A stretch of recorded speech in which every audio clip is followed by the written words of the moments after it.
Queridos, bom, alguns amados nossos não vieram, né? Justificados, já justificaram, né? Estão lá em Pará. O Esquias, falei com ele, chegou bem lá em Maceió. O Rodrigo viria, mas não sei o que aconteceu, alguns não puderam vir. Antes do Ministério da Palavra, nós precisamos orar para discernir o tempo que nós estamos o que Deus quer fazer conosco nesse tempo como igreja, né? 2014, globalização, Copa do Mundo, Oriente Médio explodindo, a igreja bebendo vinho misturado, o vinho de Deus com o vinho da teologia da prosperidade, enfim, eleição, está aí. Então, o mundo que nós estamos inseridos como igreja hoje, diferente da época de Wesley, da época de Paulo, e com certeza nós vivemos um novo tempo, e como discernir o que Deus quer de nós como igreja nesse tempo agora, né? Então, nós precisamos buscar o coração de Deus, né? Eu tenho tido esse peso talvez como voz profética da igreja local, também com a MG, de discernir. Tenho conversado bastante isso com o Kelso. Como discernir os tempos, o que Deus quer fazer conosco como igreja nesse tempo agora? Para onde Deus quer conduzir a igreja dele, com tudo isso que está acontecendo no mundo? Qual é o nosso papel urbano, né? Qual é o nosso papel como missões mundiais, o nosso papel para salgar a sociedade onde nós estamos inseridas, né? Essa igreja aqui, especialmente a igreja de Araras, ela tem um trabalho voltado para a restauração de jovens na área de drogas, de álcool, né? Pastor Eliane agora fez um curso, especializou nisso. Enfim, a igreja tem tido um campo de ação, além do Ministério da Palavra Discipular, ela tem tido um campo de ação para servir a cidade como um todo, né? Não é isso, né? E Campinas tem um projeto com os idosos e daí por diante. Então, o que Deus quer de nós como igreja, no sentido interno e no sentido externo, né? Qual é a igreja relevante para esse tempo? É a igreja que vai usar todas as mídias? Qual é a igreja relevante para esse tempo? São igrejas grandes, igrejas menores? Qual é? O que está no coração de Deus para nós como igreja local? Quais são os protótipos que tentam nos seduzir para dizer, temos que ser assim, porque se nós formos assim, aí nós vamos ser respeitados? Verdade isso? Então, pensando nisso, Deus começou a colocar algo no meu coração que eu quero refletir com vocês. É um tema que em parte eu estou escrevendo um pouco sobre isso, mas eu quero compartilhar como o que eu entendo, como Deus quer conduzir cada pastor, cada igreja local, porque você tem uma identidade diante de Deus. Amém, gente? Amém? Você tem uma identidade. As pessoas que congregam aqui em Araras, em São Paulo, em Rio Claro, em Mogi Guaçu, em Campinas, são pessoas únicas. São pessoas únicas. Então, aquelas pessoas, elas são diferentes das pessoas de São Paulo, das pessoas de Campinas, certo? Então, mas tem coisas que nós devemos pensar como um todo. Por isso que somos uma aliança de ministros. Tem coisas que temos que pensar como um todo.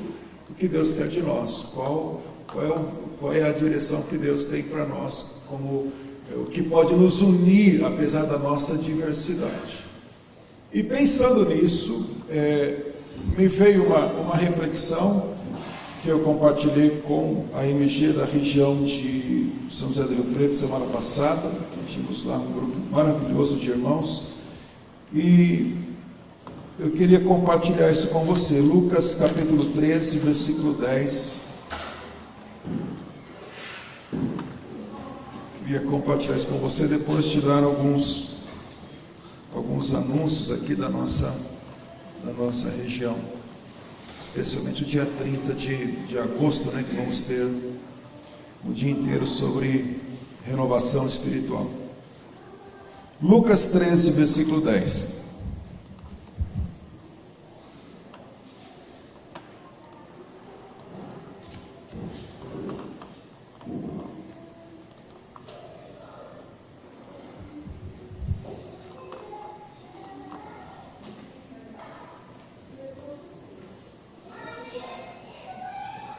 Lucas 13, 10. Um retrato e uma direção profética para o momento presente da igreja. Lucas 13, 10. E ensinava no sábado, coincidentemente, um dia como esse, ensinava no sábado numa das sinagogas. Estava ali uma mulher que tinha um espírito de enfermidade, já havia 18 anos. Ela andava curvada e não podia de modo algum endireitar-se. Vendo-a, Jesus chamou assim e lhe disse: mulher, tu estás livre da tua enfermidade. Então ele pôs as mãos sobre ela e logo se endireitou e glorificava a Deus. E tomando a palavra, o dirigente da sinagoga, indignado, a ovelha dele estava 18 anos congregando na sua sinagoga, possessa de espírito maligno. Jesus a cura e ele fica indignado. É mole? Tomando a palavra, o dirigente da sinagoga, indignado, porque Jesus curava no sábado, disse à multidão: 6 dias a que é permitido trabalhar, vinde nesses dias para ser curados e não no sábado. Está escrito isso mesmo? Está escrito isso mesmo? Eu estou lendo errado. Respondeu-lhe, porém, o Senhor: hipócrita, no sábado não desamarra cada um de vós o seu boi ou o jumento, e não leva para beber água? E não convinha soltar desta prisão no dia de sábado esta filha de Abraão, o qual há 18 anos Satanás a tinha presa? Dizendo ele isso, todos os seus oponentes ficaram envergonhados, e todo o povo se alegrava por todas as coisas gloriosas que Jesus fazia. Amém, gente? Vamos orar um pouquinho? Pai, em nome de Jesus, Senhor, muito obrigado, Pai. Saímos alguns de tão longe, Senhor, para estarmos juntos aqui, porque o Senhor nos uniu com um propósito maravilhoso, de amarmos uns aos outros e de servirmos aos outros com os dons que o Senhor tem nos dado, Pai. Muito obrigado, Senhor. Pedimos que o Senhor abençoe os nossos queridos que porventura não estão aqui nesta manhã, mas que eles recebam da mesma graça, Senhor, do mesmo Espírito, Pai, que o Senhor tem nos dado nesta manhã, que eles sejam fortalecidos, Deus. E nós oramos como servos do Senhor, Pai, por nossas igrejas locais, pelas nossas famílias e por aquilo que o Senhor quer de nós como aliança ministerial, Pai. Em nome do Senhor Jesus, ó Deus. Amém. Amém. Irmãos, tem coisas que são alegorias, tem coisas que são proféticas, tem profecias que foram escritas claramente para algum dos tempos de Deus na face da terra. Porém, esse texto, ele me impacta de uma maneira muito grande quando se trata da igreja local, da igreja nacional e talvez da igreja mundial. Deus começou a falar isso comigo há uns 2 meses atrás, aproximadamente, e essa é a 3ª ou 4ª vez que eu falo sobre isso, e apenas a 2ª vez que eu falo para ministros. A ordem de Deus para cada nova geração de ministros é que eles revitalizem, renovem, reavivem, remodelem e reformem a si mesmos, suas igrejas, suas comunidades, suas culturas. Vou repetir, isso está gravado depois para você ouvir aí, talvez, e pensar um pouco mais e trabalhar mais esse conceito. A ordem de Deus para cada nova geração de ministros é que revitalizem, renovem, reavivem, remodelem e reformem a si mesmos suas igrejas, suas comunidades e suas culturas. Porque o que nós conhecemos como tempo não existe no reino dos céus. Sim ou não, gente? De eternidade a eternidade, tu és Deus. A ideia de tempo, de 24 horas, é porque nós somos humanos, e Deus estabeleceu os tempos para trabalhar dentro de um tempo e de um modo. Porém, faça uma experiência. Eu fiz essa experiência já muitas vezes, muitas. Observe os céus hoje, a hora que você sair daqui, mais ou menos vamos sair daqui talvez meio-dia, ou observe os céus hoje à tarde, e observe ele amanhã, domingo, segunda, terça, quarta, quinta, sexta. Você vai ver que cada dia os céus são diferentes.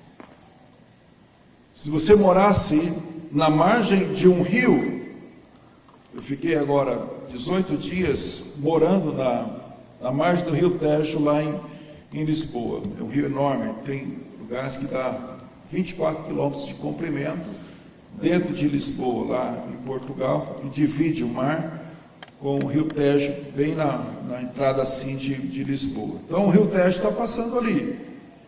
Mas aquele rio, um minuto seguinte, não é mais o mesmo rio, porque as suas águas não são mais as mesmas, as águas já passaram, e agora são novas águas que estão vindo. A natureza, Deus a fez assim, ela se renova dia após dia. O mundo se renova dia após dia. Tudo que Deus criou, pela grandeza dele, pela dinâmica dele, se renova a cada manhã, a cada dia.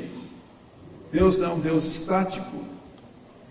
Amém, gente? Ele é um Deus de variedades. Deus se renova.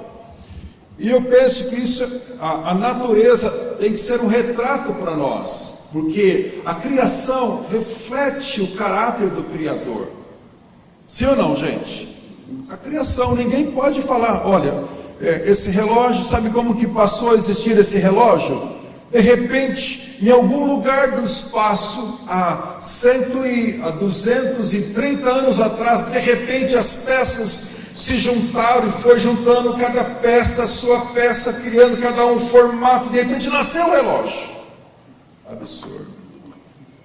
Mas é assim que o darwinismo, arcaico pensa. Tudo vai acontecer de repente, por um processo do nada.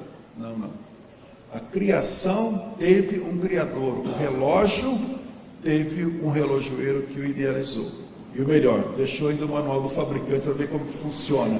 Amém, gente? Então, se a criação reflete essa grandeza dinâmica de Deus, e nós, os seus filhos, individuais, e nós, a igreja, deveríamos manter um jeito de ser igreja de 2000 anos atrás, quando ela nasceu? Deveríamos ficar apenas saudosistas? Eu queria tanto que a minha igreja local fosse como a igreja primitiva. Mas a igreja nasceu naquele tempo para um tipo de pessoa, para um tipo de geografia, para um tipo de política, para um tipo de governo. A igreja nasceu naquele tempo para um propósito. Agora, esse propósito de ser igreja, há 2000 anos atrás, se Jesus estivesse aqui hoje conosco, pessoalmente, os apóstolos, com certeza, se você ler o livro de Atos, eles usariam tudo o que Deus deu sabedoria para o homem criar, que não é pecado. Paulo certamente manteria contato com seus discípulos, possivelmente pelo Facebook, pelo WhatsApp e daí por diante. Sim ou não, gente? Sim. Por que Jesus sobe no barco para falar a uma multidão de 5.000 pessoas? Era o que tinha na época. Por quê? Faça essa experiência porque eu fiz essa experiência. Faça porque eu fiz. Você tem uma multidão, você está perto do barco, você senta no barco, te ouve com muita clareza, porque o vento leva a sua voz de uma maneira abrangente. É o que tinha de última tecnologia na época, digamos assim. Então, escuta, pense comigo, a igreja daquele período, ela teve tudo aquilo que você viu ali nos primeiros 50 anos, registrado no livro de Atos. Mas com o passar dos séculos, o homem não é o mesmo. Os dilemas das cidades, das metrópoles, ou de uma cidade pequena, o mundo não é o mesmo, o homem não é o mesmo, e a igreja também não pode ser a mesma. Que tipo de igreja, ou que tipo de ministro nós precisamos para esse tempo? Para esse tempo, que tipo?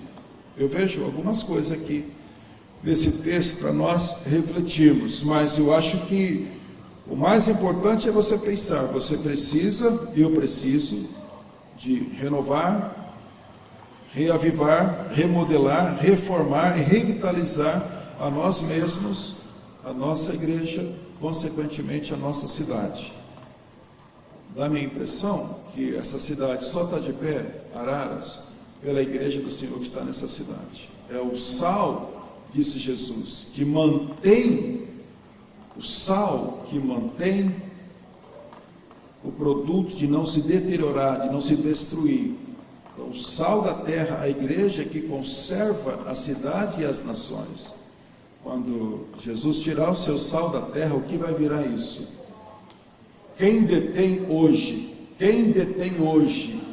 o maligno? Quem detém hoje as forças destrutivas da sociedade? Quem detém hoje? O Espírito Santo. Mas como? Através da igreja. Quando ele for tirado, esse mundo virá um caos. Meu amigo mandou e-mail esses dias atrás, dizendo assim: é fácil acabar com a humanidade. É fácil acabar com a humanidade em 90 anos. Ele me mandou e-mail.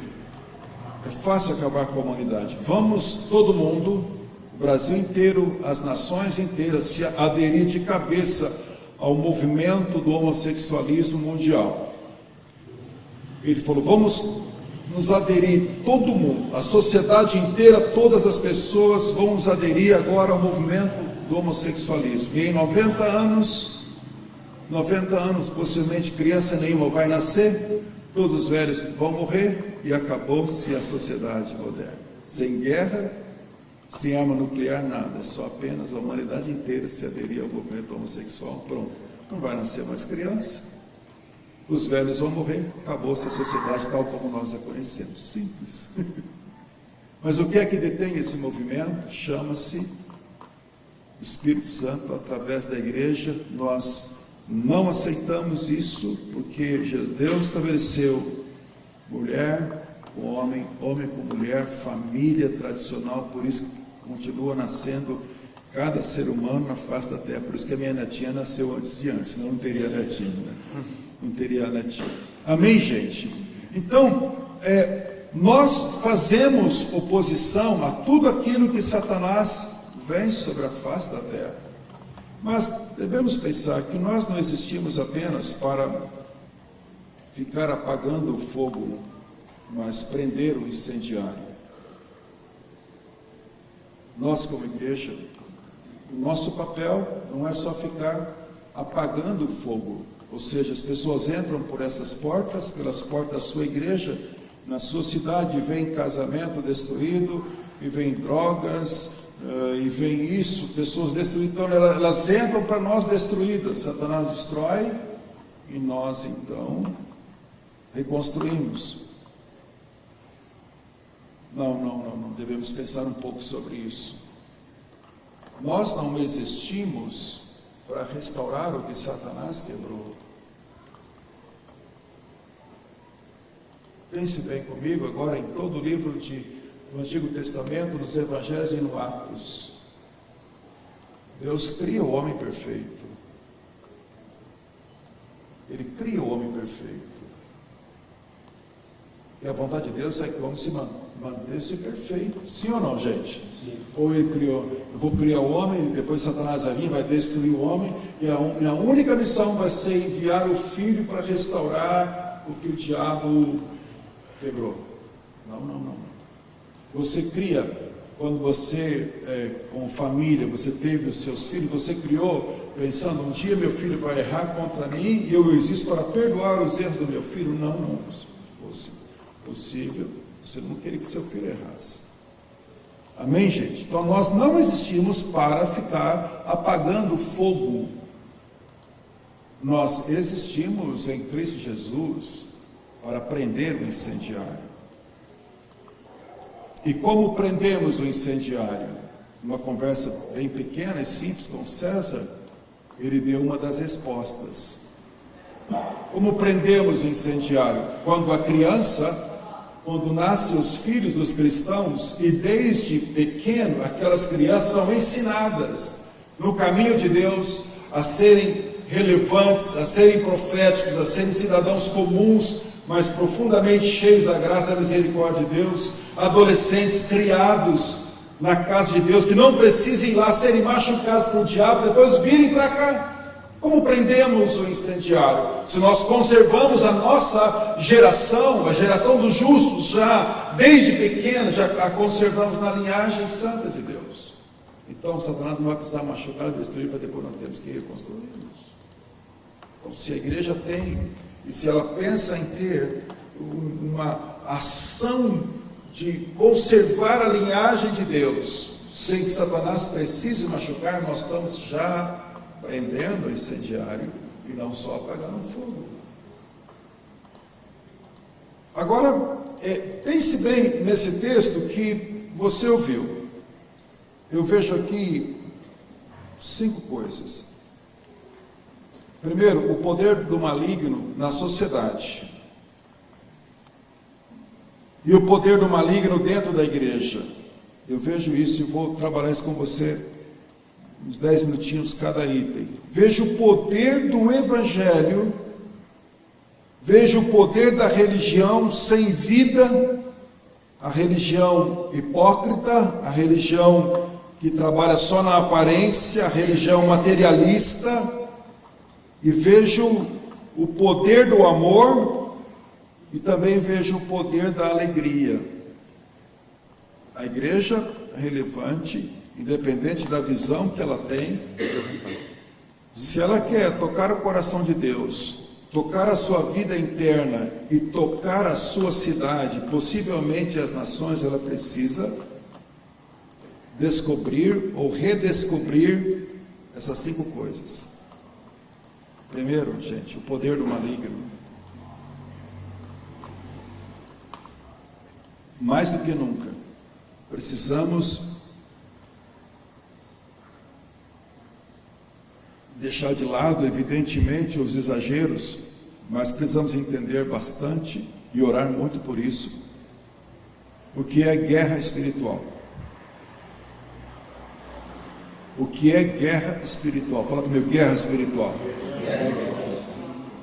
Eu percebo claramente que, se você não é assim, eu sou.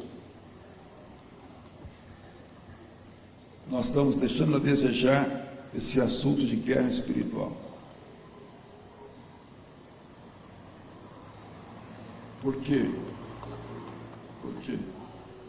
Um exemplo.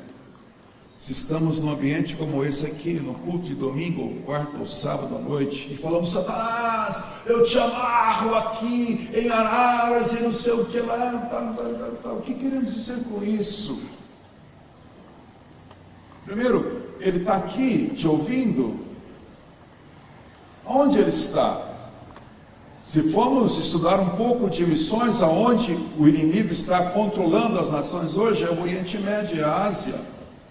Ele está onde os blocos estão quase que impenetráveis com evangelhos há séculos, séculos e séculos. O Oriente Médio está lá, na mão do islamismo. Onde Satanás está hoje? Olha para mim aqui um pouquinho só, rapidinho. Dá microfoninha vindo até aqui? Não. Dá uma olhada comigo aqui, por favor. Historicamente falando, e assim até hoje, aonde nasceu algumas religiões, ali é o berço delas até hoje. Exemplo, nasce o islamismo, em 600 e pouco aqui, Maomé nasce aqui e o islamismo é codificado e nasce o islamismo aqui. Até hoje Meca, na Arábia Saudita, ali é o centro principal e o maior número de muçulmanos está aqui no Oriente Médio. O budismo nasce na Índia e também no Japão, no Tibete. Aqui é o berço do budismo e até hoje o lugar de número maior de budistas no mundo está aqui. Japão, China, Tibete está aqui, parte da Índia está aqui o budismo. Nasce o hinduísmo e até hoje a Índia, o Nepal, toda essa região aqui é o berço do hinduísmo mundialmente falando. Agora o cristianismo nasce em Jerusalém. E pasme, irmãos, o lugar que menos tem cristãos no mundo hoje é em Jerusalém. Para você ter uma noção, o Brasil tem quase que, você pode colocar umas 10 mil vezes cristãos do que tem em Jerusalém. Zero quase de cristãos em Jerusalém. Por quê? Porque o cristianismo vai contra um sistema de religiões organizadas, induzidas pelo maligno ou pelo homem. Por que ele tem essa mudança radical? Porque a nuvem de Deus vai. Eu estou pensando agora em África. Pensa bem, 1910 nós temos 2% de cristãos em África, aproximadamente. 2013, o ano passado, 55% de toda a África se diz evangélico. 1935, Brasil, menos de 5% de cristãos evangélicos no Brasil, aproximadamente. 2013, 40 milhões de evangélicos no Brasil. Por que o cristianismo não respeita esta estrutura da antropologia da igreja? Por que ele não obedece esse padrão? Porque o nosso Deus está acima dos padrões. Sim ou não, gente? Está acima. Para onde a nuvem de Deus se move? Move para onde? Move aonde o Espírito Santo encontra corações quebrantados. Vem ver, mas de Belém, de Nazaré, pode nascer alguma coisa boa? Cara, qual é a sua mente? O que você está pensando? Não, mas de Nazaré pode nascer alguma coisa boa? Chegou o reino de Deus. O reino de Deus agora não é propriedade de lugares, de geografia, de homens, de denominações. O reino de Deus agora é propriedade de corações abertos, quebrantados. Então, o que isso tem a ver? O que isso tem a ver? Isso tem a ver com a questão da atuação do maligno.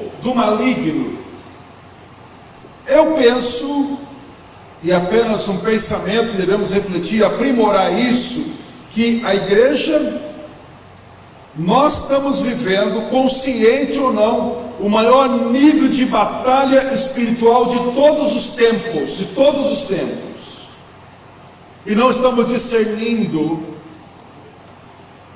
esse alto nível de batalha espiritual que estamos vivendo.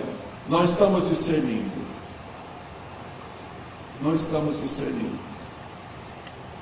Para minha dor, 2 semanas atrás, eu pego um periódico que eu conheço, que tem muita seriedade, e eles publicaram, e aí eu conversei com um amigo presbiteriano, que é amigo pessoal do Hernandes Dias Lopes. Falei com ele essa semana, aliás, falei com ele ontem.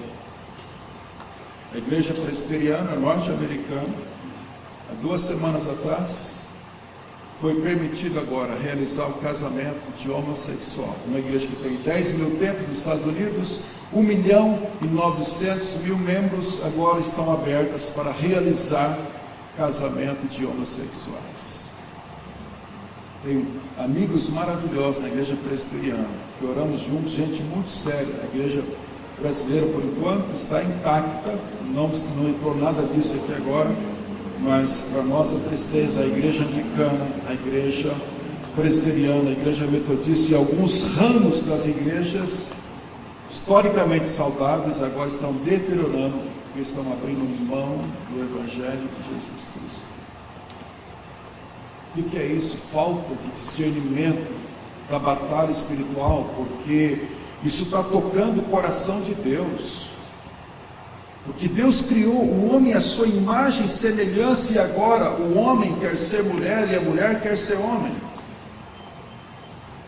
Para você ver a aberração do que é o mundo maligno, o homem não quer deixar de ser homem, o homem está assumindo o papel de mulher, porque ele continua homem. Como que é o modelo que está dando? Como que é o modelo que está dando? A pequena lá vai dar.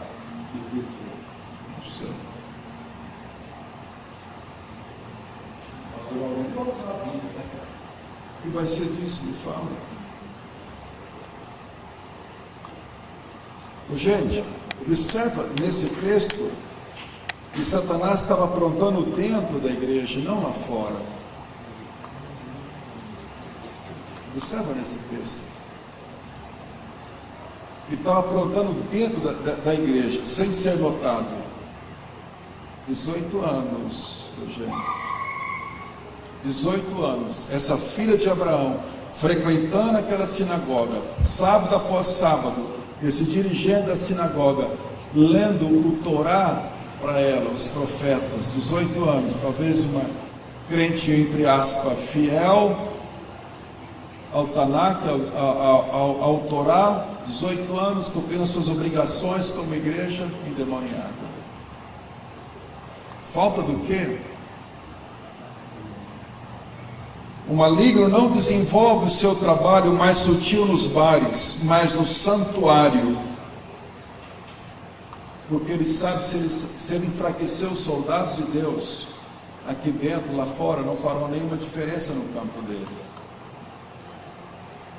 Observe, irmãos, as principais seitas do mundo hoje nasceram em berços sérios.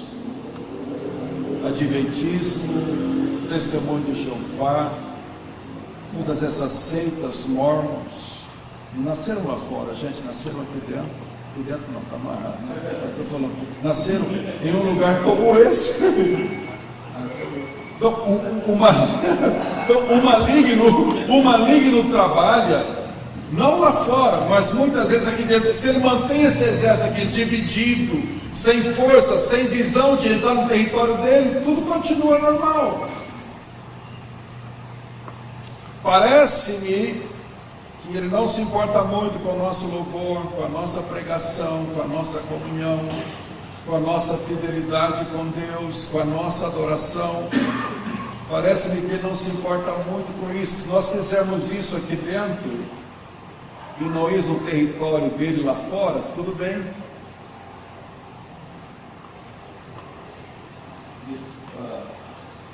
Complementando isso, estou lembrando aqui, que na Argentina, não tem atrás, no congresso da Igreja Rei dos Reis, eu vi o Carlos Anaconda pregando.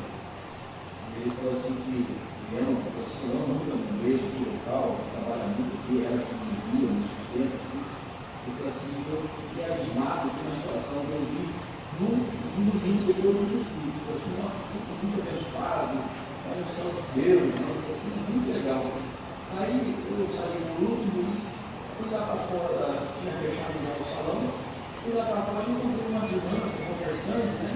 Meio larga, assim, eu estava feliz da vida, porque eu falei, aí eu fiquei curioso, né? Deu um comentário das irmãs sobre a reunião, que ele tinha pregado, ele falou no telefone, eu quis ter um relatório. Aí elas estavam falando assim, mas o que hoje foi maravilhoso? Foi uma feliz de patrimônio, né? Mas quanta unção, quanto poder de Deus, eu estou andando na frente, estou andando na frente agora, né? Ele falou assim, oh, legal, esperando o resultado. Eu falei assim, daqui a pouco chegou, eu estava no ponto, chegou, então até que a gente vem, viu? Ele falou assim, mas só isso? Quer dizer, toda a unção, tudo que Deus fez, todo mover, todo derramar de poder, é para ficar andando na nuvem, chegar a luz, o culto maravilhoso, ir para casa. Ele falou assim, um monte de gente se roubando e se prostituindo. Ele falou assim, então quando é que serviu a unção? Exato. Mas só para sentir na curva, e aí vazia, semana volta para o jeito que vem e continua assim. Superado. Ontem, na hora que eu abri o culto de jovens aqui, eu li a parte final do texto de Judas, ele dizendo para os irmãos não sejam sensuais.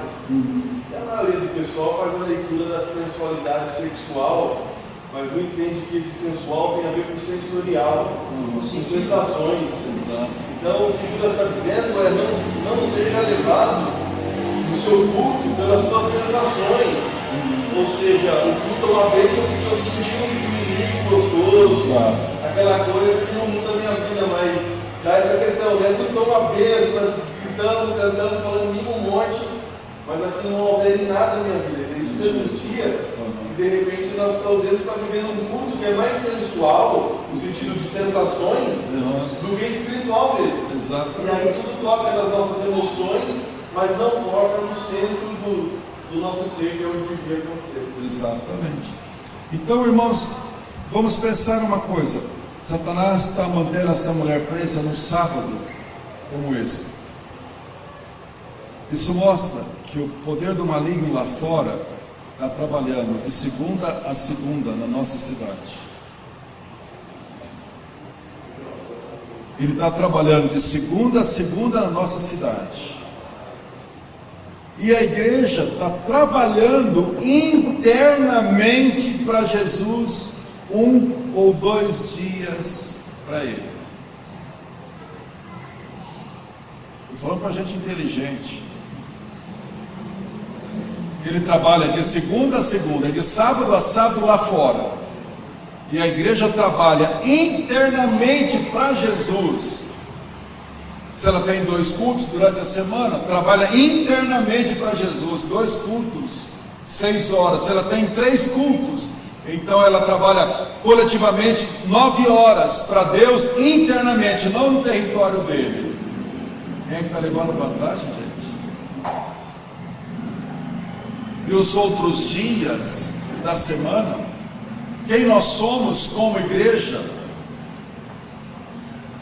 Então, eu desafio você, pastor, juntamente comigo, a buscar por que a minha igreja existe nessa cidade, o que eu devo fazer como a igreja nos outros, segunda, terça, quinta e sexta. O que eu tenho que fazer durante o dia como igreja, como eu devo trabalhar nos membros da igreja para exercerem a sua vida missional durante o dia. Por que nós devemos então trabalhar o conceito, quem sabe, levantar alguém para pregar, pegar um microfone como esse, uma vez por semana, cantar 1 ou 2 cultos aqui, e os outros dias, Satanás está trabalhando a semana inteira na nossa cidade, nos condomínios, nas casas, e nós então, para Jesus, 2 vezes por semana, ainda internamente, não no território dele. Não é isso uma coisa que deve nos arrepiar? Então nós precisamos de ter discernimento. No ministério de Jesus, durante a sua vida entre nós, Ele deixou passos que podemos seguir como ministros. E um dos passos que Ele nos falou é: tenha um discernimento do que Satanás está fazendo dentro da casa. Esse texto mostra exatamente isso. Jesus entra com seus passos dentro da sinagoga, dentro da igreja, e a primeira coisa que ele tem é discernimento espiritual. Irmãos queridos, nós pastores precisamos urgente de ter discernimento interno e externo, porque às vezes nós temos uma visão linda da igreja local, maravilhoso, Deus nos deu essa visão da igreja local, ali ó, família, fortes, vivendo o evangelho, edificando tudo, está aqui, uma visão clara, mas e a visão da cidade? Qual é o papel que nós temos que fazer como igreja na cidade? Não sei,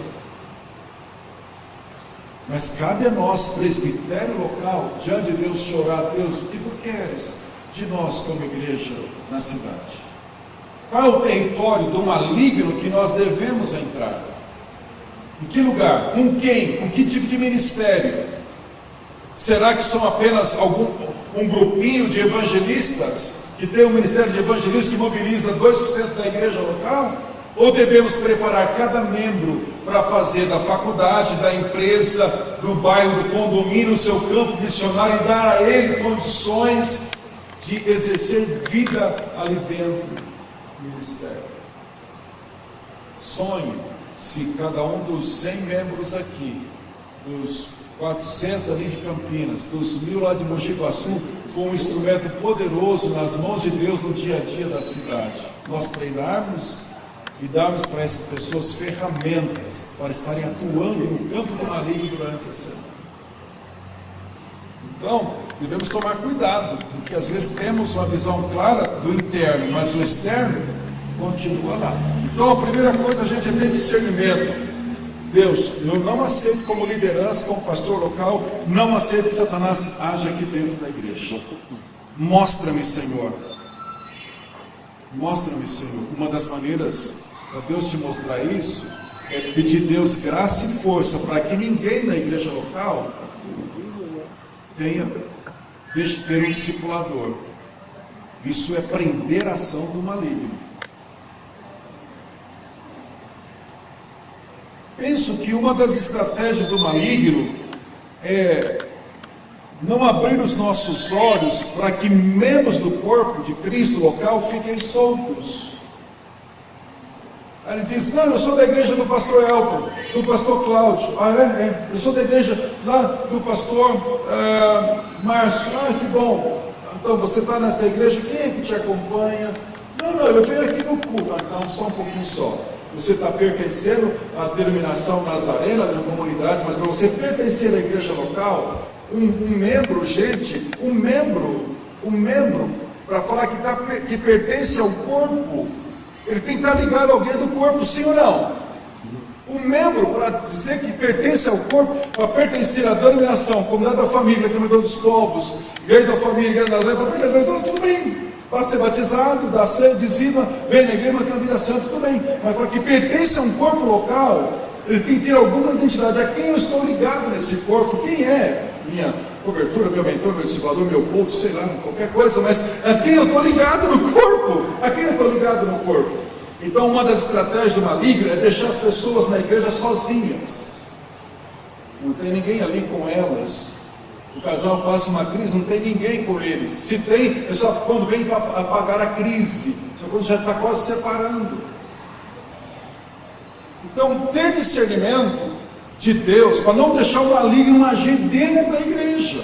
No caso aqui, ele estava pelo menos 18 anos, ele mantinha aquela filha de Abraão presa, amarrada. Eu coloquei alguns termos que essa mulher estava vivendo dentro da igreja. Ela estava vivendo velhice natural, consequência da velhice espiritual. Ela estava destruída fisicamente por uma ação do maligno. Não é porque ela ficou velha pela sua deterioração biológica, não. Ela estava velha, encurvada, porque os demônios estavam ali dentro dela. Então ela tinha uma deterioração física, ela tinha uma situação de humilhação, de viver daquele jeito, de insônia, de dores, de rejeição, de desconforto, tudo isso dentro da igreja. Tudo isso uma membra fiel da igreja vivendo uma situação dessa, porque o líder daquela sinagoga não tinha discernimento espiritual para ver o estado da sua ovelha. Isso me arrepia, isso me arrepia. Será que não tem gente assim nas nossas igrejas? Sempre vamos ter as pessoas sofridas conosco, mas o que depender de nós temos que procurar Deus discernimento. A pessoa não quer, é uma questão de solo, mas eu estou tentando. Então, essa vida encurvada, agora, ela vai receber naquele sábado o prumo de Deus. E esse é o retrato que a igreja precisa ter. Talvez você ouve isso pela primeira vez na sua vida. Mas Jesus foi o prumo de Deus na terra. E Deus nos vê como o prumo de Deus na terra, para endireitar os que estão tortos. Deus nos vê como o prumo de Deus. Como o prumo de Deus na terra. Aí chegou o prumo de Deus ali. Toda torta. Quem estava torto naquela manhã? O dirigente da sinagoga. Para começar, o pastor estava torto. A sua ovelha estava torta. A sua religião estava torta. A palavra que ele ministrava era pura, mas estava ministrando ela torta. E chega o prumo de Deus naquela manhã, naquele dia.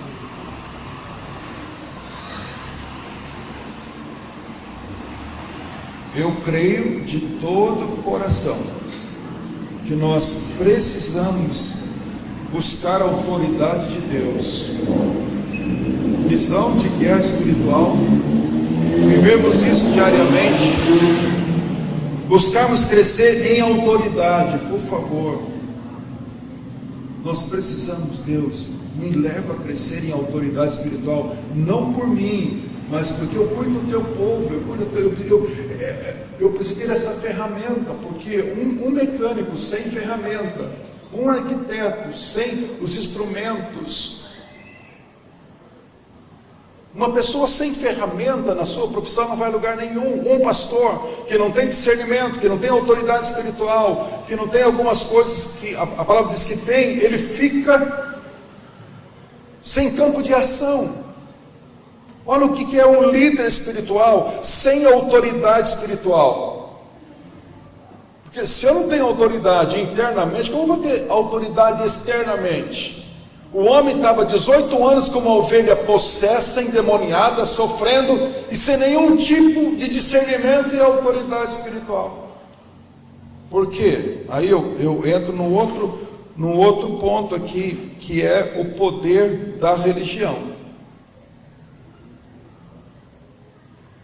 Você percebe que ela pertence simplesmente, abre aspas, na melhor denominação, na melhor, a igreja que tem o maior mover naquela época.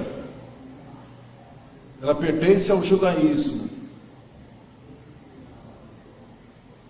Estou falando que essa mulher pertence ao melhor mover da época. Só que a religião dela, o que eu chamo de religião aqui, seria o seguinte: um poder organizado na mente das pessoas, sem ter a vida de Deus. O nome de religião cristã sem Cristo, o nome de religião que tem o Espírito Santo sem o Espírito Santo, o nome de um ministro de Deus sem Deus. Um engano. Olha o poder da religião. A religião, ela se conforma, desde que as pessoas cumpram o papel delas de virem, preencherem o lugar onde elas estão reunidas, dizimarem, ofertarem, não importa. Eu posso até ter abusos espirituais em nome da religião. Olha, gente do céu, o que está acontecendo agora, recentemente, nos teus olhos aqui no Brasil? Pense um pouco. Os discípulos estão lá em Jerusalém, e eles falam: mestre, veja que maravilha essas construções. O que ele está falando? Herodes reconstruiu o templo de Salomão. Para os judeus da época, havia aqui toda uma estrutura política para manter os judeus em harmonia com o Império Romano. Então o que ele faz? Deixa eu agradar esse povo, nós fazemos um motim contra mim. Herodes pega uma réplica do templo de Salomão, constrói o templo de Salomão, idêntico ao templo que o Edir Macedo está construindo aqui em São Paulo. Aliás, terminou de construir. E os discípulos falam: mestre, vejam que maravilha que nós construímos para Deus, mestre, veja isso. Jesus fala assim: não ficará pedra sobre pedra. Destruí esse templo e eu reconstruí em 3 dias. Então, tinha se erguido naquela época um templo mais lindo para Deus. Quem sabe vir e inaugurar a sua igreja no dia de Pentecoste? Quem sabe? E aonde ele vai inaugurar? Primeiro, não dá a mínima para aquilo. Ele fala assim: não ficará pedra sobre pedra. Não estou nem aí com isso, não. Porque a partir dessa nova aliança agora, vocês serão um templo do Espírito Santo. Vocês serão um templo. E olha, gente, que coisa. O que Jesus fez com a religião organizada sem Deus? O que ele fez? Ele quebrou os pilares da religião organizada. Quando ele cura essa mulher no sábado, e quando ele impacta a visão daquele líder hipócrita, duas coisas ele fez aqui. Jesus simplesmente veio quebrar o poder da religião organizada. Você vai perceber, todas as religiões do mundo, elas têm 3 pilares. Presta atenção comigo, estou falando para gente inteligente, gente que pensa. O budismo tem os seus lugares sagrados, tem os seus monges e tem o seu dia de adorar. Os muçulmanos têm os seus líderes, têm a sua mesquita e tem o seu dia santo, sexta-feira. Os judeus, judaísmo, tem os seus rabinos, suas sinagogas e o dia de sábado. O cristianismo tem nós pastores, o domingo e a igreja local onde nós congregamos. Infelizmente, o cristianismo, ele herdou o sistema romano de igreja. Porque se você observar em Jesus, no livro de Atos, Jesus foi lá na raiz, ele quebrou esse sistema organizado de dia, homens e local. E nós ainda, gente, igreja, a reforma, ela trouxe a reforma da fé, da salvação, sola Dio, sola graça, sola escritura, sola fé. Trouxe a reforma da fé, mas a reforma de ser igreja num mundo doente, a reforma não mexeu nisso.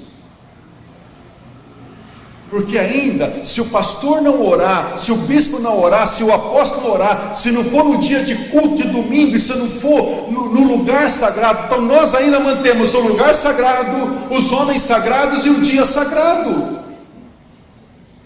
Nós ainda mantemos isso.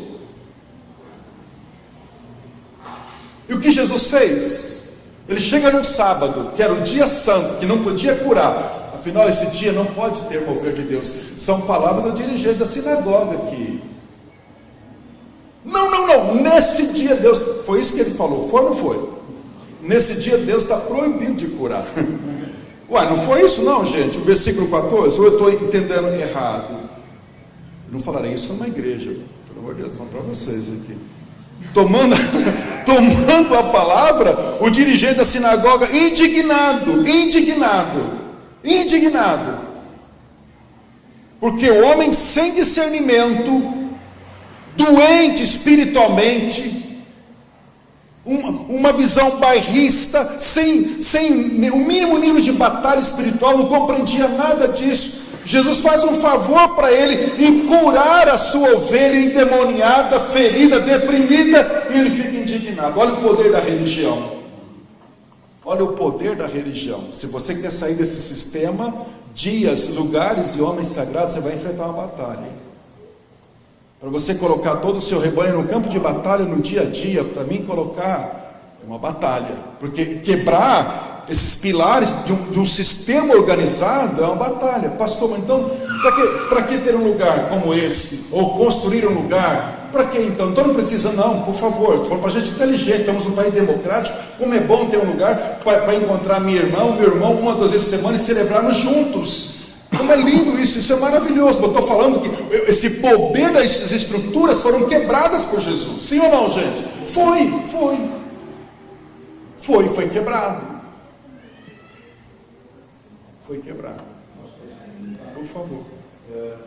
Nós tivemos uma experiência interessante aqui um tempo atrás. Quando nós saímos daqui de Salão Grande, lá que o senhor conheceu, na faculdade, nós ficamos 1 ano e meio sem ter salão. 1 ano e meio. 1 ano e meio. A gente se reunia de domingo numa chácara, ela assim, não tinha nem contrato, era só de domingo, a gente alugava de domingo, numa chácara, tinha um salão social lá, não era lá uma grande coisa, mas comportava as pessoas, que a gente levava toda a estrutura para domingo após domingo. Domingo levava o som, montava as cadeiras, limpava o salão antes, né? E aí fazia reunião, depois montava tudo, encaixotava tudo, e só tinha reunião no domingo seguinte. E no começo a gente ficou um pouco preocupado, né? Assim, poxa, agora como é que vai ser, né? Já tinha vindo uma situação bem complicada, muita debandagem. Mas olha, foi um tempo assim, interessantíssimo, muito bom, porque as pessoas ficavam muito maravilhadas e elas, a gente viu assim, a solidariedade, porque elas ajudavam a gente a desmontar, e as pessoas levavam a pessoa lá e o pessoal falava, como é que é? Isso aqui é seu? Não, vai colocar não também. Não, na minha opinião, ali tinha dinheiro também. Mas passamos assim um tempo muito interessante. E não faltou visitação de Deus, não faltou as pessoas, não faltou alegria, né? Não faltou nada. Então a gente pode dizer que tivemos a experiência de que, de fato, nós não precisamos de uma estrutura organizada. Lógico, que lindo. Você fosse um prédio próprio, precisar pagar aluguel, paga R$8 mil aluguel em São Paulo, uma peça não pagar pelo prédio próprio, nós não falando mais isso não afetou o andar da igreja. Exatamente. Nós aprendemos uma lição muito importante nesse tempo também. Geraldo, bem lembrado, a igreja passa do nascimento dela até o ano 300 e pouco, sem ter um prédio para se reunir. Do dia de Pentecoste até a adesão do imperador romano ao cristianismo, a igreja passa 300 anos sem ter um lugar para se reunir. Isso é história natural. E foi o período da sua mais pura influência. Foi ali que quebrou o Império Romano, foi ali que a igreja cresceu em todos os lugares. Onde for. Estamos juntos, gente? Dia, homens e lugares, quebrou-se. O chefe da sinagoga conduzia reuniões mortas sem o Espírito Santo naquela reunião, e Satanás ficou ali escondido na vida daquela mulher, simplesmente porque ali tinha um poder religioso, mas não tinha poder de Deus. Esse é um parênteses. Quando chegou o Espírito Santo naquela manhã, porque tudo em Jesus foi Espírito Santo, profetizado pelo Espírito Santo que ele viria, nasceu pelo Espírito Santo no ventre da Virgem Maria, depois foi batizado pelo Espírito Santo quando João Batista o batizou, Atos 10:38, ele era dirigido diariamente pelo Espírito Santo. Depois, pelo Espírito Eterno, foi oferecido como sacrifício vivo. Depois, pelo Espírito de Deus, ele ressuscitou. E depois, ele enviou o Espírito Santo para estar conosco. Tudo em Jesus foi o Espírito Santo. O Espírito Santo foi levado a ser tentado pelo diabo. Tudo. Então, aquela igreja, aquela sinagoga, tinha tudo, menos o Espírito Santo. Satanás estava escondido ali, mas chega alguém, cheio do Espírito Santo. Aqui você não pode ficar mais. Dois corpos não ocupam o mesmo espaço ao mesmo tempo. Aqui é um lugar de Deus. Então nós temos que orar desesperadamente para que os dons do Espírito Santo, precisa vir tudo no Bispo Kelso, no pastor Elton, no pastor, o Espírito Santo pode habitar e dar os dons que ele quer durante 3 semanas no mês de agosto, setembro, lá do Espírito Santo, lá na igreja, agosto, durante 3 semanas em agosto, primeira, segunda e terceira semana de agosto, eu vou estar falando sobre os dons e como funciona cada dom do Espírito Santo lá dentro da igreja local, como funciona cada um dos dons do Espírito Santo. Porque quando Jesus chegou ali, o que entrou em ação, gente? O discernimento de espírito. Discernimento. O que você está fazendo aí? Discernimento de espírito. Olha, se nós pastores não buscarmos o dom de discernimento de espírito, por favor, vá fazer qualquer coisa, vem ser pastor. É ou não é, gente? Porque essa ferramenta para nós é fundamental. Nós lidamos com o espírito das pessoas. Não estamos a ter discernimento de espírito. Discernir. Eu me lembro de uma situação, foi crítica. Me lembrei essa semana. Uma mulher foi na igreja e ela falou assim, a minha secretária, Zezinho, tem uma mulher que quer falar com você. Tá bom, ela já é crente e tal, mas eu marquei que quer muito falar com você. Tá bom. Fui lá conversar com ela, sentei perto dela, mas Deus me deu um ímpeto de orar com ela, antes de conversar com ela. Falei, irmã, antes de nós conversar, deixa eu orar um pouquinho. Quando eu pus a mão na cabeça dela, deu um grito, que eu levei um susto, quase que eu caí para trás, que ela gritou, você me descobriu aqui, desgraçado. Eu levei um susto, porque a Cláudia falou que era uma irmã nossa, que queria aconselhamento. Eu ponho a mão na cabeça da mulher, e ela dá um grito, com raiva assim, tal. Quase que eu falei, por acaso. Eu falei, por acaso, sério. E a minha secretária veio correndo, né? Porque viu aquela cena lá. Aí eu aconselhei a mulher. Ai, bispo, que coisa que aconteceu. Falei, vamos conversar o que aconteceu, né? Aí ela deixou um terno lá para fazer com o bazar. Peguei o terno, falei com o bazar. Quando eu mexo no terno, o que é que tem? R$500 no bolso do terno.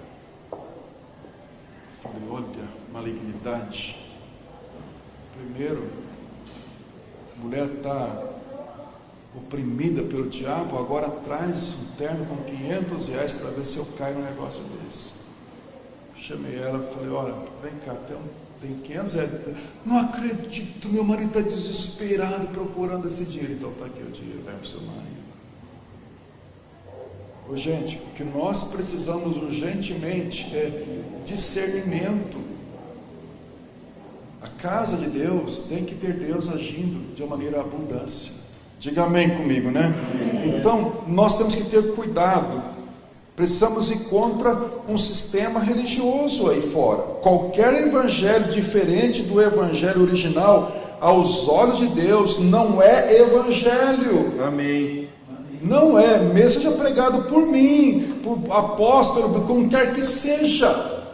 Nós temos que ter firmeza doutrinária, no sentido de Bíblia, de Evangelho, de não abrir mão. De não abrir mão. Eu estou voltando agora de Portugal, fiquei lá, ministrei nos finais de semana e passei 16 dias de férias lá, mas também ministrei em algumas situações ali. Fiquei impressionado de ver uma coisa em Portugal. Uma certa igreja brasileira, que eu não vou falar o nome, está vendendo uma cadeirinha. Vocês conhecem a igreja? Conhecem muito bem. Vendendo uma cadeirinha, porque se a pessoa comprar aquela cadeirinha, ela tem um lugar no céu. Uma igreja evangélica que teve nascimento aqui no Brasil, vendendo uma cadeirinha, vendendo lugar no céu. Não é pior do que a indulgência na igreja católica? Qualquer evangelho diferente do evangelho original não é evangelho, faz mal.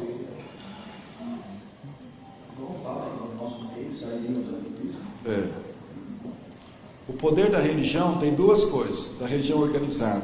Ou ele te faz sentir superior aos demais, ou inferior aos demais. Quando eu digo poder da religião, eu toco no cerne da graça. Sou tão horrível que ele teve que morrer por mim, mas sou tão amado que ele teve o prazer de morrer por mim. Esse é o evangelho da graça. Eu sou tão horrível que o próprio Deus teve que morrer por mim. Nada resolveria essa situação a não ser a morte dele. Eu sou tão amado que ele teve prazer de morrer por mim. Isso é o evangelho da graça. A religião é: eu faço as coisas para ser aceito. A graça é: não, eu sou aceito porque ele fez por mim. Diga amém. Não vamos abrir mão do evangelho, porque o poder das religiões organizadas é muito grande. Não se conforme ser apenas uma igreja evangélica falando de tal. Nosso desejo é ser um lugar da glória, da manifestação de Deus, para entrar no campo do inimigo e saquear o reino das trevas, no nome de Jesus. Amém, gente? Então eu vejo aqui o poder do maligno, que nós temos que orar e buscar Deus e ter discernimento e preparar soldados para essa área de batalha. Que tal promovermos na igreja local seminários ou ensinos sobre o que é guerrear espiritualmente contra a carne, contra o mundo, contra o maligno, o que é entrarmos no território do maligno durante o dia para exercermos ministério lá, vivendo a vida cristã normal. A melhor maneira de evangelizar uma sociedade é mostrar o quanto nós somos diferentes deles, pela vida que emana de nós. Amém, gente? Então está claro que precisamos ter discernimento sobre o poder do inimigo, que nós devemos ter cuidado para nos tornarmos uma religião sem vida, sem poder de Deus, um sistema organizado onde Deus não move livremente, mas essas coisas poderiam até deixar para lá. Mas dá uma olhada comigo no poder do amor. Olha aí comigo. No poder do amor, versículo 12. A igreja relevante para o século 21 é a igreja que não vai falar do amor, ela vai exercitar o amor.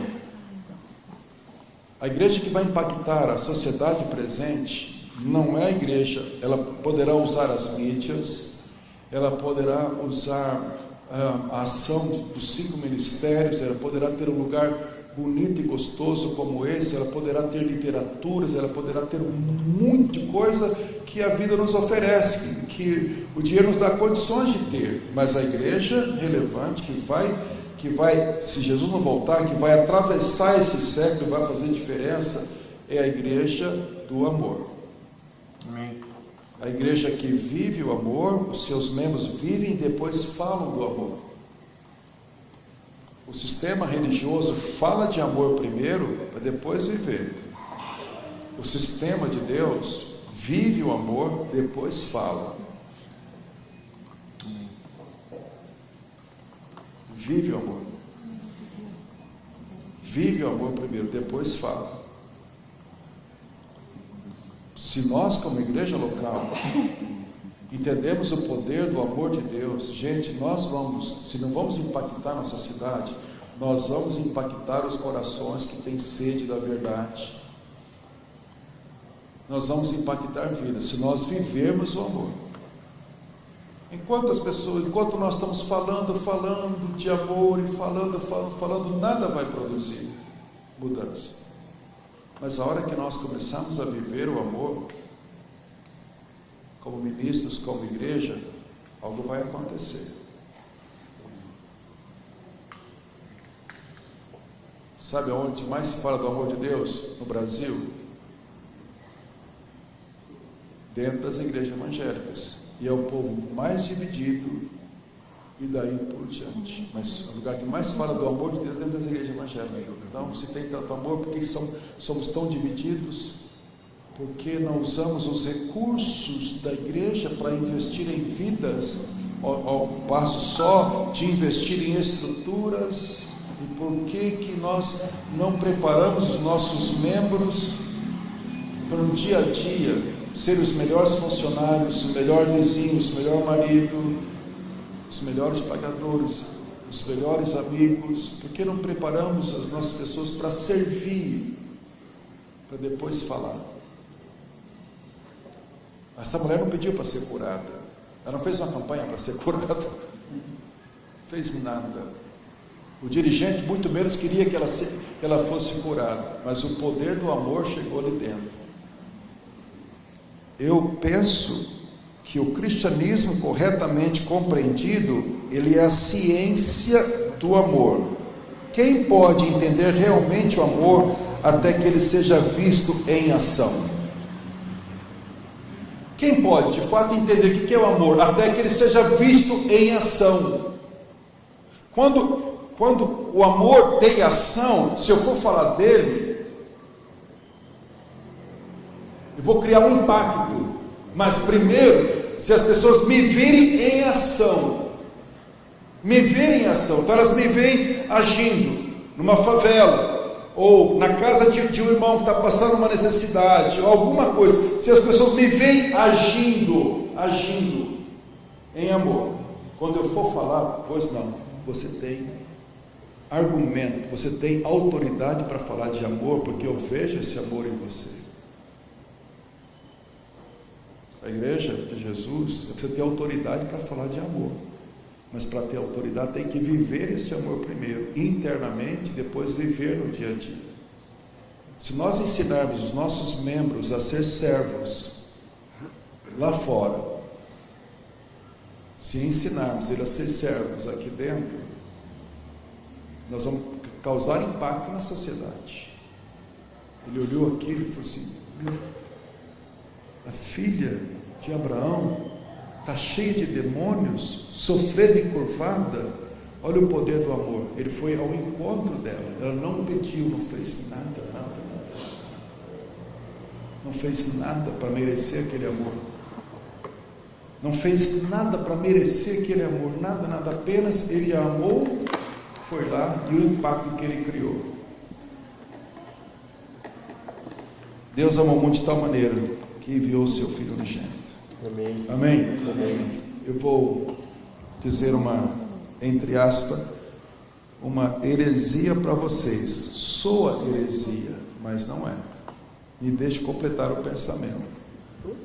Não há lugares para o amor nesse mundo. Não tem nenhum lugar no mundo que tenha amor. Nenhum lugar no mundo que tenha amor. Não tem nenhum lugar do mundo que tenha amor. Isso assim, você está falando uma heresia. O meu lar é um lar de amor. Não. Teu lar tem amor porque você tem amor. Aquelas paredes não têm amor. Essa igreja aqui não tem amor. Por favor, pastor, eu te dou um café de graça, vou pagar um churrasco e você fala que essa igreja não tem amor. Não, não tem. Essa igreja aqui não tem amor. Ô, comunidade da família, abraça-me, me dá um café de graça, um churrasco, me abraça. Não. É apenas uma logomarca. Quem está pagando o nosso almoço e o nosso café são os membros dessa igreja, estão nos abençoando com amor. Então não tem lugar que tenha amor na face da terra. Amém. Tem corações que têm amor. Aí sim, quando esses corações que têm amor podem chegar num lugar como esse, num lugar como a sua casa, em qualquer lugar. Aí quando nós chegamos, chega o amor. Então um lugar que tem amor nesse mundo não é um lugar físico, geográfico. Não tem nenhum lugar nesse mundo que tenha amor, gente. Nenhum lugar. Nem entre aspas a casa de Deus. Só vai ter se pessoas cheias do amor estão ali dentro. Porque paredes, porque vós sois as pedras que vivem, não pedras de cimento. Vós sois sacerdócio espiritual. Então a igreja tem que, de alguma maneira, viver esse amor. Nós estamos fazendo uma experiência lá em São Paulo, que deu muito certo, né? No domingo passado,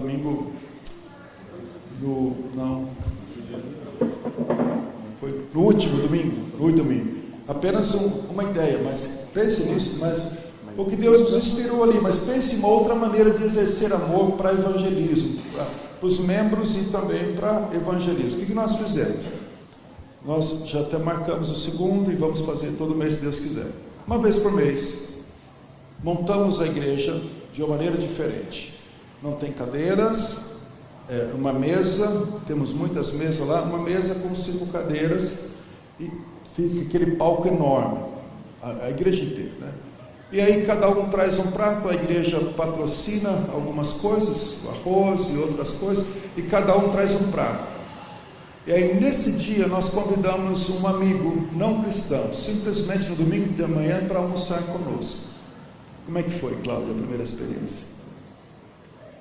Que tremendo, encheu de pessoas, o culto terminou, era 11h30, era 4 horas da tarde, tinha gente lá conversando, que o paulistano tem um desejo de conversar, não tem tempo. Eu vejo as pessoas só uma vez por domingo às vezes, é que ele ficou e comeram fruta e brincaram. E as pessoas não cristãs chegaram para nós e disseram: nossa, mas igreja é isso? Igreja é isso? É isso que eu estou precisando. Eu estava sozinho aqui em São Paulo, estava precisando de um lugar como esse.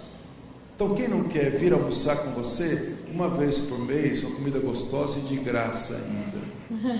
De graça. A Bíblia diz que eles comiam. Comida está muito ligada à espiritualidade, gente. Observa. Onde foi que Zaqueu se converteu? No jantar. Aonde foi que Jesus multiplicou a água e transformou água em vinho? No casamento. Daí por diante. Daí por diante. Comida está muito ligada à espiritualidade. Porque enquanto eu estou conversando com a Denise numa mesa, eu abro um espaço de diálogo. Eu quebro os pilares da religiosidade. Então eu não sei, mas pense como esse amor pode ser vivencial. Como esse amor pode ser vivencial ali na sua cidade? Que tal, um exemplo, um lugar que tem favela, lá na sua cidade, aluga um centro comunitário, e cada 2 meses, cada membro da igreja faz um prato ali e convida aquela comunidade para um almoço oferecido pela comunidade de Rio Claro. A Igreja Nazarena celebra a comunidade aqui, tal, faz um almoço e convida as pessoas ali. Não sei. Pense nisso, como que o amor pode ser vivencial. No caso aqui, o amor foi lá, sem ela pedir, tocou, você está livre do teu mal. Nós temos que pensar nisso. Ore a esse respeito. Amém, gente? Amém. Na cruz, o pior ódio e o pior amor se encontraram. Nós temos que provocar isso, entendeu? Esse encontro do ódio com o amor.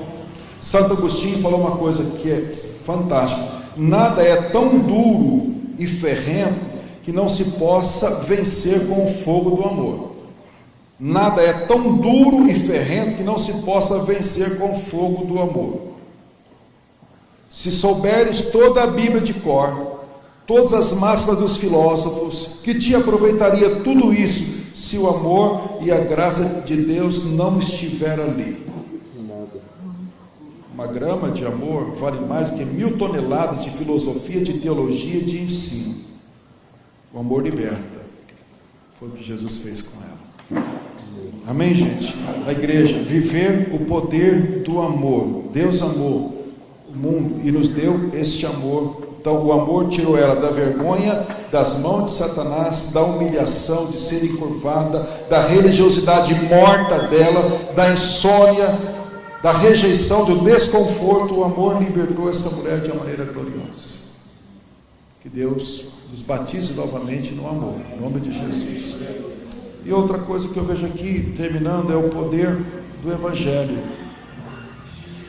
Irmãos, ao falar sobre isso, rapidamente, eu queria, juntamente com você, nos arrependermos nesta manhã.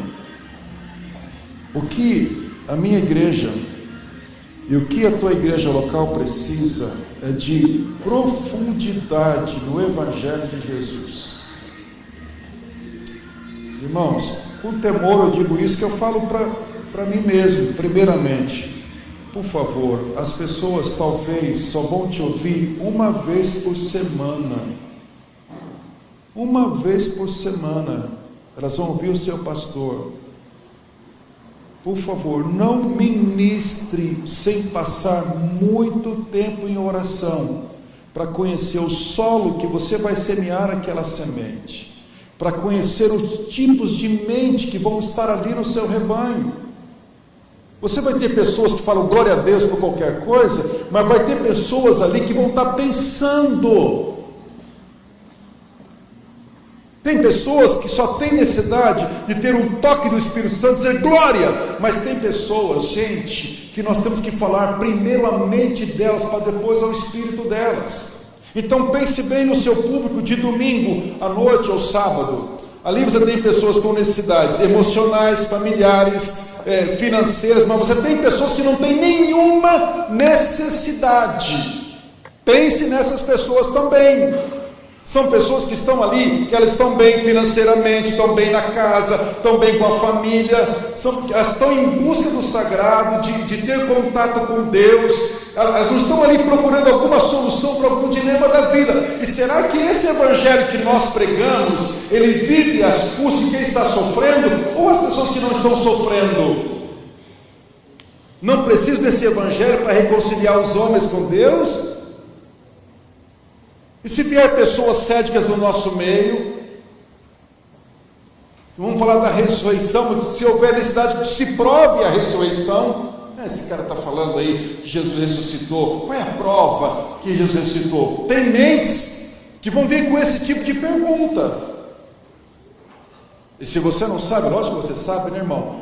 Enquanto está acontecendo a história de Deus lá em Israel está acontecendo a crucificação de Cristo lá no ano 33 aproximadamente. Você sabe, não sabe, irmão? Que naquela época tinha vários e vários escritores que não eram cristãos, que escreveram, e os seus livros estão aí até hoje.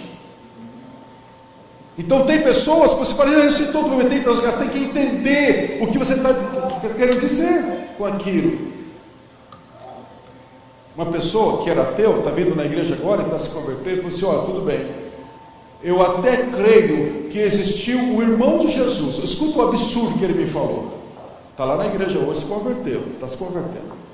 Porque foi achado a tumba do irmão de Jesus. Você sabe disso, não sabe? Foi quantos anos atrás, mais ou menos, foi achado? 2000, 2005, você sabe disso, gente? Isso é história natural. Sabe disso, que foi achado a tumba de Tiago, irmão do Senhor? Você sabe disso? Isso é documento histórico, foi um impacto há 8 anos atrás para o mundo inteiro. Acharam a tumba, os arqueólogos de Israel foram lá, comprovaram, acharam a tumba do Tiago, irmão do Senhor. Acharam. E esse cara falou assim para mim, eu até acredito que Tiago existiu, porque eu tenho provas, e mais provas que existiu, está lá.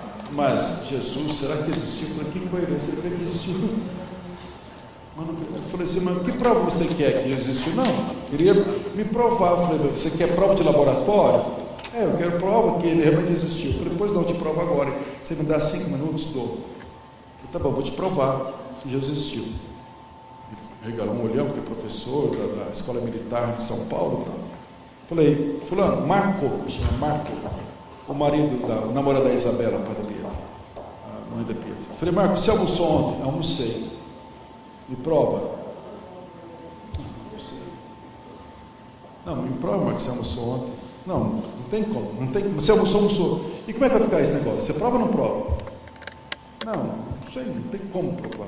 Não tem, não. Onde você almoçou? No restaurante. Ah, no restaurante, Marco. Tinha alguém com você? Tinha. Quem então? Ah, então você tem uma prova? Tem. Ô Marco, você pagou o restaurante? Paguei. Você tem ainda um cartão de crédito? Ah, tem. Então tá bem, então. Quem mais? Ele me deu 5 provas. Eu falei, prova, Marco, é só de laboratório só? Não existem provas arqueológicas, provas vivenciais, e não sei o que lá. Existe, o homem se converteu. Mas se eu falo, cara, você tem que crer e pronto, você vai para o inferno, acabou. Se eu falo isso com ele, eu mandar o cara para o inferno. O cara tinha sede de aprender a verdade, mas a verdade tem que ser engolida, gente, ou ela tem que ser assimilada e trabalhada. Então, quando eu penso no meu público de domingo à noite, eu preciso pesquisar o que eu vou falar. Não posso chegar, glória a Deus, eu preciso, as pessoas nós temos obrigação de deixar o Evangelho muito claro para as pessoas, e para falar a todos os tipos de pessoas daquele rebanho, não só uma camada daquele rebanho. Por isso há um peso sobre nós, quando for ministrar, pense bem nisso. Você tem que atingir as pessoas que têm necessidades materiais, emocionais, intelectuais, vivenciais e existenciais. Senão o Evangelho que cresce só em nome de quem está sofrendo, não é o Evangelho, porque Jesus alcançou muitas pessoas que não tinham nenhum tipo de necessidade. Ele alcançou um Paulo, que era rico, que era da alta sociedade. Ele alcançou um Zaqueu, nenhuma necessidade, mas tinha necessidade de Deus. Então, pense no Evangelho, Deus nos confiou o Evangelho, as boas novas. Amém, gente? Amém. Bom, ficamos por aqui. O propósito do Evangelho é revelar a corrupção da natureza humana e a redenção do Cristo. O propósito do Evangelho é semear a verdade independente do solo. O Evangelho das reconciliações. Reconciliar o homem com Deus, consigo mesmo, com seus inimigos e com o seu próximo. A igreja é a comunidade do Evangelho das boas novas de Jesus para quem quer que seja. Amém? E terminando o versículo 17, dizendo ele isto, todos os seus oponentes ficaram o que, gente? envergonhados. Quem eram esses oponentes? Quem eram esses oponentes? Está no plural aqui. Nós, a igreja, temos muitos oponentes. Mas, se tivermos a ação do discernimento, se não formos uma religião apenas nominativa, mas com o poder de Deus, se tivermos o evangelho da graça de Deus, se tivermos o amor vivencial, e se tivermos esta outra coisa aqui, dizendo ele isso, todos os seus oponentes ficaram envergonhados e todo o povo se alegrava. Fala amém comigo, gente. Por todas as coisas gloriosas que Jesus fazia. Irmãos, deixa eu falar uma coisa para vocês. A igreja de Jesus tem sido lugar de libertação, muitas vezes, de visão profética, de guerra espiritual, de ensino, de obras sociais, de missões e tudo mais. Mas eu percebo que a igreja, ela precisa ser batizada com a alegria de Deus. A igreja tem que ser um lugar de alegria, onde os seus membros pertencem ao povo mais feliz da terra. Que alegria que é essa, gente, que nós devemos ter e passar para os nossos membros? Se eu perguntar isso para alguém da teologia da prosperidade, você sabe qual é a resposta. Deus quer te dar um carro novo, muito dinheiro, suas conquistas, Deus vai realizar os seus sonhos. Agora, se eu perguntar isso para o apóstolo Pedro e para Paulo, o que é alegria? O maltrapilho aqui, Pedro encontra alguém como ele, os dois, que não tem um centavo no bolso. Que é a alegria de Deus, gente do céu? Estou falando do maior líder daquela época, que não tinha um centavo no bolso. Um dia desse, eu vi uma conversa assim: isso aí não é carro de bispo. Isso não é carro de bispo. Carro de bispo é outra coisa. O carro de bispo deveria ser o jumentinho que Jesus montou, porque o Herodes montava num cavalão branco, e Jesus contra um sistema desse mundo para quebrar o poder da religião organizada na época e do poder romano. Ele entra no jumentinho. O que é carro de bispo?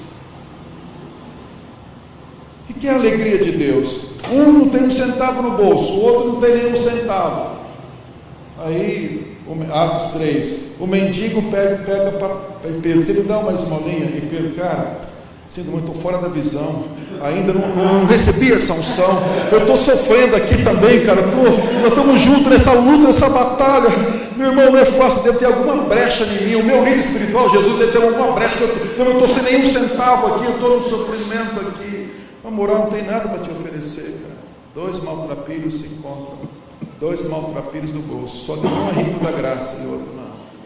Olha para mim, eu tenho uma alegria imensa de te encontrar aqui nesta manhã, por não ter nenhum centavo no bolso, mas o que eu tenho te dou. Dinheiro nenhum por essa tua paralisia, mas o que eu tenho te dou. Levanta-te e anda. Isso é a alegria de Deus. Nós temos que levar os nossos membros a ter alegria. Não é alegria porque a vida deles estão bem, não é alegria porque eles têm os sonhos de consumo realizados. Lógico, Deus vai ajudá-los, mas a alegria é que eles estão reconciliados com Deus, que eles vão morar eternamente, que eles têm um Deus que o ama e que ele tem graça suficiente hoje. Ele veio de ônibus, mas ele está cheio da graça de Deus. Então, a igreja precisa voltar a ser novamente um lugar de alegria por estar junto, alegria do grupo familiar, alegria de servir na cidade, alegria de ofertar, de louvar. Enfim, a igreja precisa ser batizada, senão ela fica um negócio que produz as coisas de Deus sem alegria, sem o óleo de Deus. O rei de Deus não é comida, não é nada, e sim alegria no Espírito Santo. Diga amém comigo, né? Os anjos disseram aos pastores: olha, eu trago boas novas de alegria. Uma vida sem contentamento é semelhante a um carro sem combustível. Há pessoas que se passam a vida inteira atritando, porque não tem o óleo de alegria. Na verdade, a alegria, ela é o reflexo de Deus nas nossas vidas. A alegria é o reflexo de Deus na igreja. Que igreja alegre. Porque as pessoas que frequentam esse lugar são pessoas alegres. Isso mexe com a sociedade. Amém, gente? Então, esses 5 poderes têm que estar evidentes nas nossas vidas.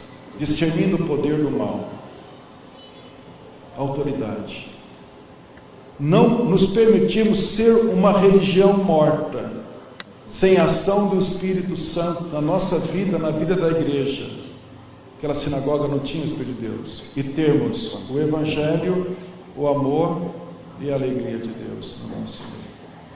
Amém, queridos? Deixo essa pequena reflexão para vocês, mas busque isso de Deus. Cada um de nós, Deus nos plantou em um lugar diferente, numa região diferente, e o sucesso, gente, é você ser aquilo que Deus quer que você seja, não ser aquilo que alguém dita que você deve ser. Sucesso é aquilo que você é em Deus. Não me preocupa com modelos de sucesso. Deus sucesso é o que você é em Deus. Estou feliz em ser aquilo que eu sou em Deus. Tudo bem, eles vão melhorar mais e mais, mas esse é o caminho. Amém? Vamos orar juntos, em nome do Senhor. Você está em pé. Aleluia, Pai. Você pode orar junto com o seu irmão, pedindo que Deus nos dê isso em nome de Jesus.